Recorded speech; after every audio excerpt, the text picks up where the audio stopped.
días, licenciado Encinas, licenciado López Obrador. Humberto Padgett, de Ciro por la Mañana, de Grupo Fórmula. Preguntarle con respecto al caso de Miroslava Breach si el gobierno federal considera la pertinencia de investigar la supuesta línea política de intervención en su asesinato. Segundo, entendemos que hubo una reducción del presupuesto al Mecanismo Federal de Protección a Periodistas y Personas Defensoras de los Derechos Humanos.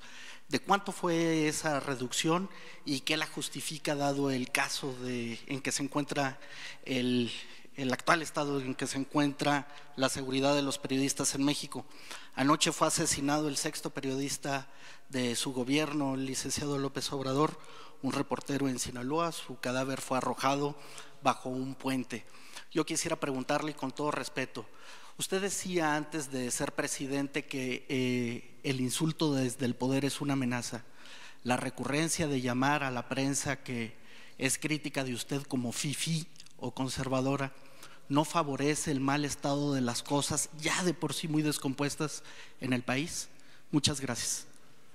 Respecto a la primera pregunta, nosotros tenemos claro que todas las líneas de investigación, el caso de Miroslava Breach, deben ser desahogadas.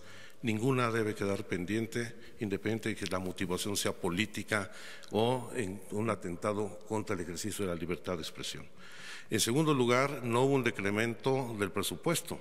Estoy hablando que hubo incluso una ampliación, requerimos una ampliación de 75 millones de pesos respecto al presupuesto que se asignó al mecanismo el año pasado, y los 207 millones de pesos que hoy actualmente se van a ejercer están justamente en el umbral de los recursos que se asignaron para el 2019. O sea, no hay disminución. Y en el caso de las declaraciones del presidente sobre la prensa, yo creo que el presidente de la República tiene toda la libertad, así como escuchar la crítica, de emitir su propia opinión en un debate público sano entre los medios de comunicación y el gobierno federal. Sí. Hola, buenos días. Marta Obeso, de esferanoticias.com. Es una realidad que en México están asesinando periodistas. Esta presentación del plan de protección a periodistas me suena un poco resignación del gobierno actual. Y yo quisiera saber si no tiene presidente de la República contemplado en su sexenio hacer un ataque frontal contra todas esas personas que están matando periodistas en México. Y licenciado Encinas, yo quisiera saber si tienen ustedes ubicados quiénes son los que están matando a los periodistas, el narcotráfico, los narcopolíticos, y si usted pudiera decirnos a los periodistas de quiénes nos tenemos que proteger. Gracias. Bien. Aquí no hay resignación alguna, por el contrario, hay un compromiso puntual de enfrentar y encarar este problema y garantizar el libre ejercicio de la profesión periodística y el derecho a la libertad de expresión. Y vamos a asumir plenamente nuestra responsabilidad.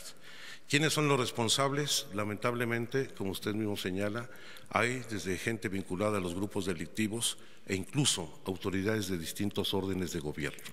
Y el primer paso para acabar con esa situación es acabar con la impunidad. Por eso es tan importante el esclarecimiento que se han hecho ya de algunos de los homicidios contra periodistas y proceder justamente a su castigo. No solamente se trata de acabar con la impunidad, sino, como lo señalé en mi primera intervención, fortalecer las tareas de carácter preventivo.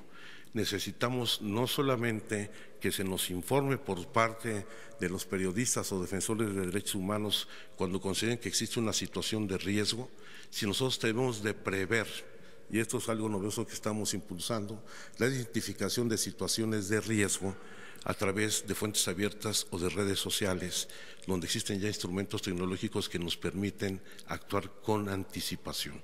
Y por supuesto, no va a haber impunidad en este tema. Hay que proteger, no tienen que protegerse de nadie, el Estado debe garantizar su seguridad. Sí. Bueno, los dos, uno y uno, sí. Gracias. ¿Tendrá el histórico del 2012 a la fecha de cuántos casos han sido resueltos en el caso específico de los periodistas?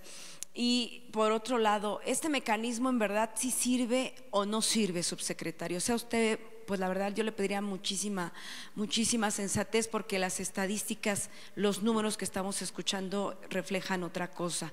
¿Qué pasó para que la Ciudad de México se convirtiera en uno de los lugares más peligrosos para crecer el periodismo? Antes escuchábamos Tamaulipas, ¿no? El propio Nuevo León, Sonora, Coahuila, no se diga, la tierra de los desaparecidos. ¿Por qué se ubica la Ciudad de México? ¿Qué pasó en ese mapa criminal? Gracias. Sí, por supuesto que tenemos la estadística. Le voy a pedir al ingeniero Mastachi se las haga llegar. Existe la estadística puntual de todos los registros desde el inicio del mecanismo. No traigo aquí en la memoria todos los datos, pero se lo haremos llegar. En segundo lugar, efectivamente, dentro de la revisión del mecanismo hace falta hacer un replanteamiento de su propio diseño. Creo que es muy importante que la mayor parte de los integrantes de la Junta de Gobierno, quien es el órgano que toma las decisiones, no sea el gobierno federal. De los 9 integrantes, 4 son defensores de derechos humanos y periodistas. 2 son órganos autónomos, la Fiscalía General y la Comisión Nacional de Derechos Humanos, y solamente hay 3 representantes del gobierno federal. Con lo cual implica una visión y una óptica distinta y que debe garantizarnos la seguridad. Sin embargo, pues estamos viendo que esta composición no es suficiente. Sí creo que es necesario hacer una revisión de la ley en donde se fortalezcan los instrumentos que permitan que el Estado intervenga con mayor firmeza en los temas vinculados con este mecanismo. Y serán temas que llevaremos a la Junta de Gobierno y que seguramente se debatirán muy pronto en el Congreso de la Unión. ¿Qué pasó en la Ciudad de México? Creo que aquí se conjugan 2 fenómenos. Evidentemente hay que asumir que el gobierno anterior hubo un debilitamiento de las tareas de seguridad y también de protección a los periodistas y defensores de derechos humanos. En segundo lugar, que fue un polo de atracción para la reubicación de muchas de las personas dentro del mecanismo. Por eso también es tan alta la concentración de personas sujetas al mecanismo en la Ciudad de México, porque son la gente que lamentablemente tuvo que emigrar de su lugar de origen hacia la ciudad, que es lo que también detona este incremento.